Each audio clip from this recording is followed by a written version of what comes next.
Bon bah ce week-end, cap sur l'animation avec la sortie de First Slam Dunk. Avant tout, est-ce que ça va ? Est-ce que tu as passé une bonne semaine ? Donc cette semaine, c'est parti pour The First Slam Dunk qui est sorti le 26 juillet. Que dire si ce n'est que c'est une tuerie ? Alors si jamais tu n'as pas vu l'animé, en toute sincérité, arrête-toi là tout de suite et va regarder l'animé. Si tu ne reviens pas, c'est vraiment pas grave. Mais le plus important, juste va le voir l'animé. Mais genre va le voir en mode vraiment ASAP quoi. Parce que franchement, niveau animation, caméra des mouvements...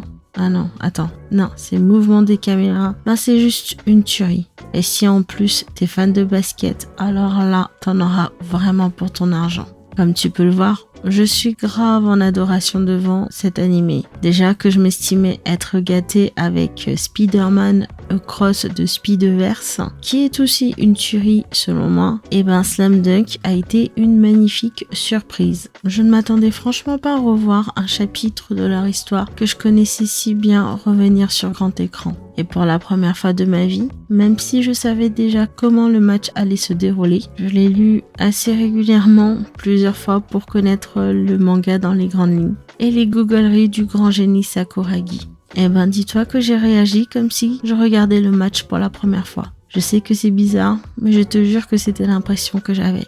Je savais que Michan allait faire un tir à 3 points à ce moment-là, et pourtant, je me suis retrouvée à prier pour que le ballon rentre dans le panier. J'ai crié intérieurement quand Sakuragi a sauté sur le côté pour pouvoir sauver le ballon et qu'il se massacre le dos.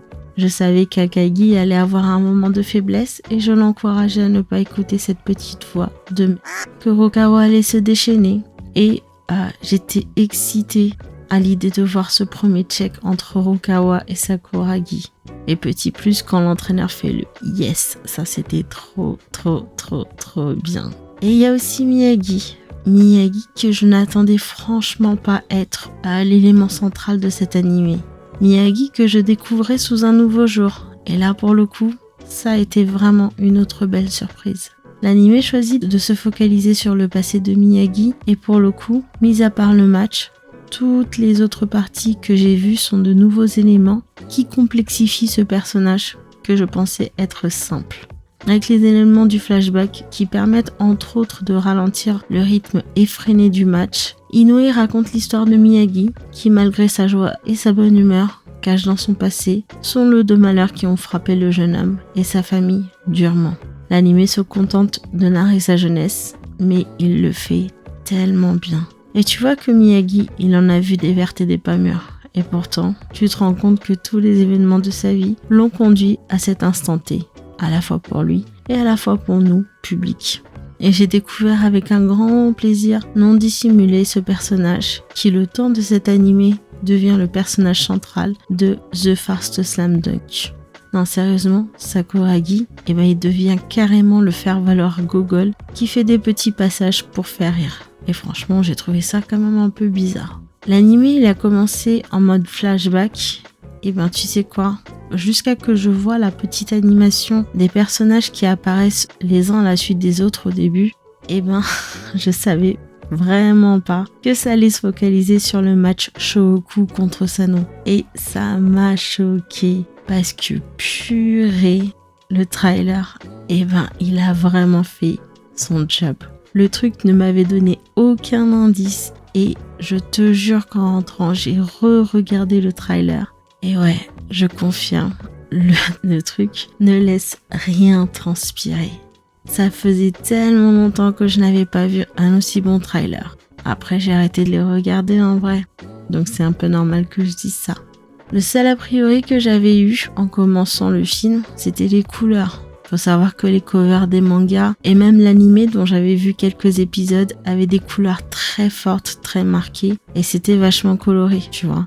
Après, faut dire que l'animé, il avait le style des vieux animés du genre Dragon Ball Z ou le collège Foufoufou. Ouais, je sais. Tu sais pas c'est quoi le collège Foufoufou, mais c'était un dessin animé à l'ancienne. Et du coup, quand j'ai vu que The First Slam Dunk avait des tons très très neutres, j'ai eu un peu peur. Mais j'ai très vite oublié ça, tu vois. Parce que quand j'ai vu les traits, la fluidité des actions, la perfection des images, franchement, je n'ai fait que kiffer. Et c'était une sacrée bonne expérience. Et pour le coup, d'un point de vue visuel, j'ai vraiment trouvé que c'était la perfection. Mais vraiment la perfection. J'ai tellement kiffé que je compte retourner le voir une seconde fois. Parce que bon, déjà, c'était bien. Mais en plus, qu'est-ce que ça m'a fait du bien de les revoir. Alors ouais, je suis une boomer. Slam Dunk, je l'avais acheté à la sortie en France. À l'époque, en 1999. Waouh, purée, 1999. Il est vraiment grave vieux le manga. Et ben, je l'avais acheté parce que ça parlait de basket et comme mes frères ils kiffaient le basket, je trouvais que c'était le cadeau parfait. Et moi, je l'ai lu dans la foulée parce que c'était trop marrant. Ouais, me juge pas, mais les trucs trop marrants, bah c'est trop bien quoi. Puis je me suis laissé prendre par cette équipe de basketteurs que j'ai pris en affection. Et y a rien à dire, la plume d'Inoue est juste magnifique. Ses coups de crayon avaient mûri au fil des publications et Slam Dunk était vraiment passionnant. Même pour moi, la meuf qui s'en fout grave du basket. Sauf quand j'assistais aux 2 matchs NBA aux États-Unis. Là, j'avais vraiment kiffé. Mais c'était plus pour l'ambiance et les stands de bouffe qu'il y avait, si je veux être honnête. Et quand ça s'était fini, j'ai été assez bizarrement satisfaite parce que je trouvais qu'il l'avait assez bien conclu. Même si j'aurais en voulu voir plus. Autre petit plus de l'animé, je trouve qu'il peut se voir que tu aies lu le manga ou non, ce qui est vachement sympa. Je savais que Inoue avait arrêté intentionnellement Slam Dunk, et ce malgré le succès qu'avait le manga. Par contre, je ne sais pas si c'est à cause de son clash avec la Seichoua ou parce qu'il voulait se concentrer sur Vagabond. En tout cas, si t'as la réponse, balance-le dans les commentaires. Ou si t'as une vidéo qui parle de ça, je suis preneuse. Quoi qu'il en soit, tu vois, je me dis qu'il a encore des trucs à raconter, Inoue. Et pour le coup, j'espère vraiment que cet animé remportera un vif succès en France. Déjà parce que c'est une tuerie et il le mérite ce succès. Parce que je crois que dans les autres pays, il a cartonné de ouf. Je crois qu'en Corée du Sud, c'est carrément devenu l'animé japonais le plus vu. C'est dire. Et franchement, s'ils refont tout le manga sous ce format-là, je suis prête à payer pour aller les voir. Oui, je suis un mouton et oui, je l'assume. Si t'as pas lu le manga, en toute sincérité, dis-toi que son succès n'est vraiment pas surcoté. Donc si t'as le temps et l'envie, je te le conseille. Mais vraiment. Si tu veux pas, c'est pas grave. Mais va voir l'anime quoi.